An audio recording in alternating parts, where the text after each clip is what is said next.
Good morning, guys. Welcome back to my channel. My name is Lauren, and if you are new or if you missed my last video, I've been trying to conceive. I did a round of Clomid and thought it didn't work and got my period, and then a couple weeks later realized I was actually pregnant. I had taken another round of Clomid and I freaked out and I did blood work, and my HCG was really low, 21. Then 2 days later it was 27, and I just did my third beta today. This morning I just went in for blood and just came back home. So I don't have those results yet, but I will give them to you later today. And something else that went on, I'm about to do my makeup, but you can see my face like it's breaking out up here and up here yesterday. So I don't know what's going on, why I'm having a breakout, but hopefully that means something's happening. I'm feeling a little bit better actually the past day or so. I did get a call from my nurse yesterday, and my doctor saw that my HCG had only gone from 21 to 27, and I was supposed to have an ultrasound next Thursday, which is in 6 days. But she was worried about those results, about it being potentially ectopic.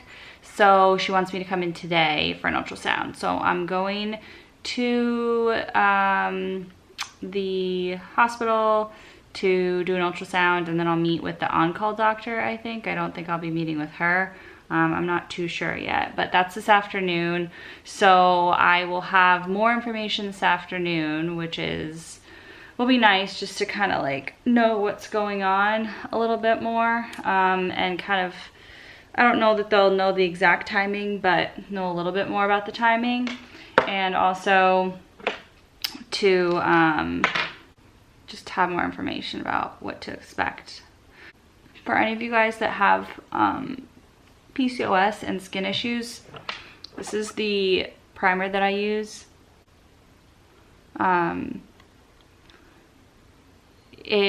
Like the main issue that it helps me with is right here. If I don't use it, you can really see my pores a lot when I do my makeup. And so it really helps just like smooth that whole area. So the foundation that I've been using lately is this Tarte Amazonian Clay. And it's pretty good. Now that it's getting warmer out, I found that it gets kind of oily throughout the day, and I never used to be oily. When I was on birth control, I had actually really dry skin, and ever since I went off of birth control, my face has gotten a lot more oily. It's gotten better in the past like 6 months than it was for the first year I was off of birth control, but it's still more oily than it was. So as it gets more hot and humid, I may have to switch foundations to something that's like a little more matte. If you guys have any tips on foundations. So that's my plan. I'll update you guys later, like I said. And I've just been like carrying a giant thing of pads and like extra underwear in my purse everywhere, because I'm not sure if I'm just gonna start bleeding profusely at any point in the day from a miscarriage. So hopefully whenever that happens, it will be like on a weekend, so I can be at home, but can't really choose those types of things. So I'm gonna go finish my makeup, and I will check in with you guys later when I get my HCG beta results, and then when I do my ultrasound and what the doctor says. I'm really hoping that I don't have to take anything to help me miscarry. I'm hoping my numbers just go down on their own, and that I will just be able to have it happen on its own without medication or any sort of procedure. But We'll see what happens. I don't really know anything yet. So I meant to say this right at the beginning of the video, but I'll just say it now. On my last video, I got so many wonderful positive comments of encouragement and support, and it seriously like made my whole day and is what helped me get through this, really, honestly. So thank you guys so much for everything that you said to encourage me and reassure me through all this, and I appreciate it so much. So thank you guys. Hey guys, so sorry if the video quality isn't the greatest. I was rushing out the door and I forgot to bring my camera, so I'm just filming on my phone. But I just got to the hospital. I am going to have to wait. They said my appointment's at 2:15, but I'm gonna have to wait 1 to 2 hours for my ultrasound. So I don't know what that means. They like squeezed me in, I guess. So they're gonna like have me come at 2:15, but they're gonna see how when they have time. I don't know exactly. So I did get my HCG beta results. This is my 3rd beta, as I've said, and it did go up, so I was hoping it wouldn't, because it's just, I don't know, if it just keeps going up, they're just gonna have to give me something to help me miscarry, or I'm gonna have to wait weeks and weeks, I think, to miscarry on my own. So it went up to 47. So my last one I think was 27, so it didn't double. Let's see, doubling would be 54 and it was 47, so a little less than doubled, but at this point it needs to be just way higher in general, so we will see what happens. Hey guys, so I just got done with my appointment and I'm on my way home. Bad news, it's like they're really pretty sure it's an ectopic pregnancy. So when they did the ultrasound, they saw something that looked like, you know, a little funny, looked like a black circle to me, or like an oval. But it was near my ovary, not in my uterus, and they looked and they could see there was like a blood supply going to it, so they were very suspicious, is what the doctor said, that it's an ectopic. So that was at the ultrasound, with the ultrasound doctor. Then I went up and talked to the other doctor, the on-call doctor, because my doctor wasn't around, and it's actually the same on-call doctor that I saw on Monday when I went in, so that was kind of nice. And she explained that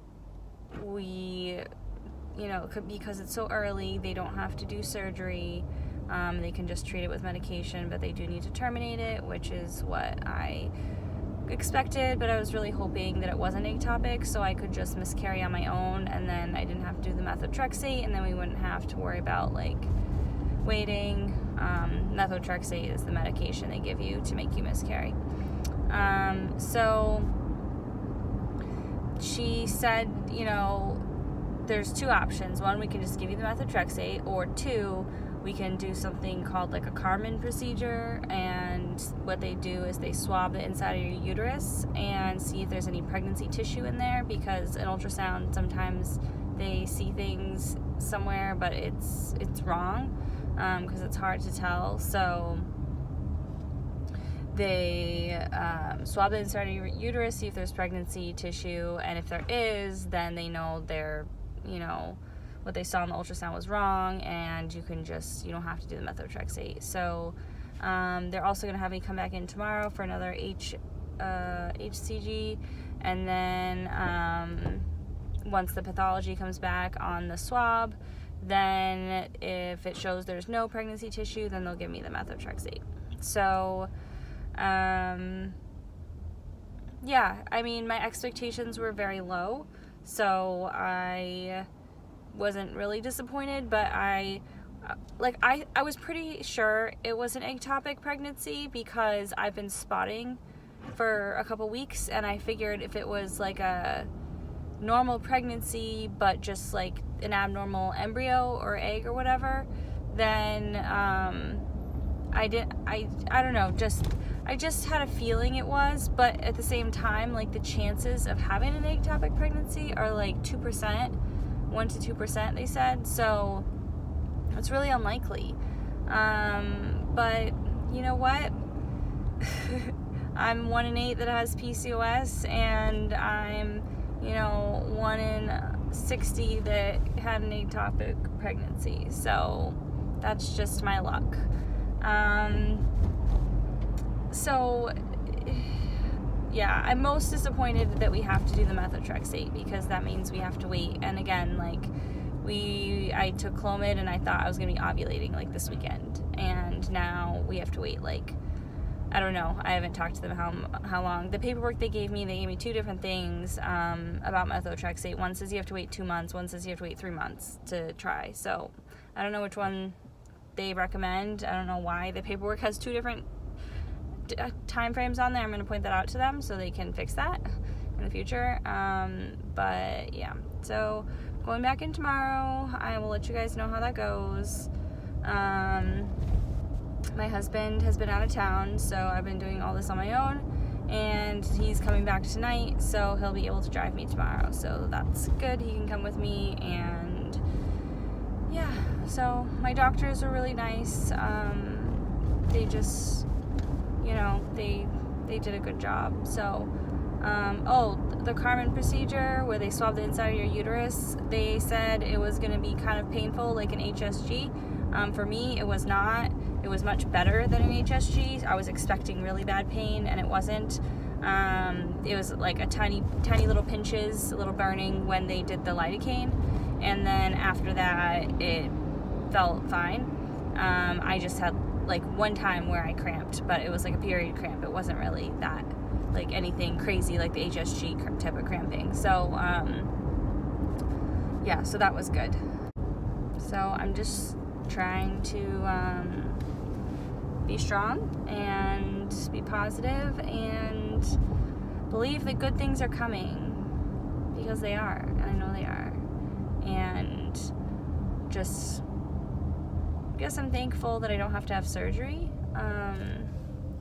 They did say that if you have one ectopic pregnancy, your chances of having another one are higher, but maybe I'll get lucky next time and I won't be the 1 in 10 or whatever that has a second ectopic pregnancy. So I also asked the doctor, like, what causes an ectopic pregnancy, and like, she said with my history with healthy tubes and all that, infections, like, they just don't know. So they said that women with infertility have a higher chance of ectopic pregnancy, I guess, than the average woman, but they don't know what caused it. I said, is it the fact that I took another round of Clomid? Did I cause this? And she said, no. And what about the fact that my progesterone is low and I have the luteal phase defect?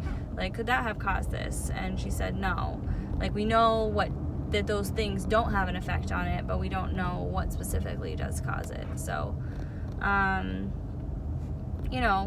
it's a little bit disappointing because it may have been like a healthy baby that just didn't implant in the right spot versus an unhealthy, like, abnormal embryo. But this is what's happening, and there's no way around it. So I feel like surprisingly okay. I don't know why, but I just do. I think because, like, if you just break down and cry and freak out, like, for me, that feels worse. Like, it feels a lot worse. Like, if I cry, I don't feel better afterward. Anyway, talk to you guys soon. Thanks for watching. Bye.